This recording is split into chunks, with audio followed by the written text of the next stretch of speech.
পর হাতে চুড়ি নাকে ফুল দিতেই হবে এমন কোনো বাধ্যতামূলক বিষয় আছে?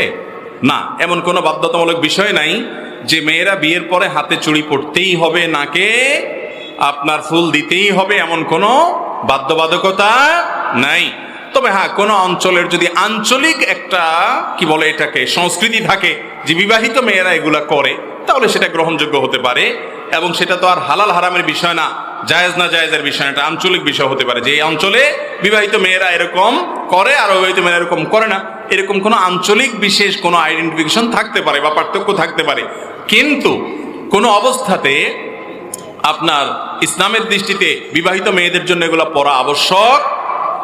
অনেক এলাকায় একটা কথা প্রচলিত আছে, সেটা হলো বিবাহিত মেয়েরা যদি নাকফুল খুলে ফেলে তাহলে স্বামীর কপালে দুর্গতি আছে, স্বামীর কোনো বিপদ হয়, স্বামী মারা যায়, এরকম কথা অনেক জায়গা আছে না?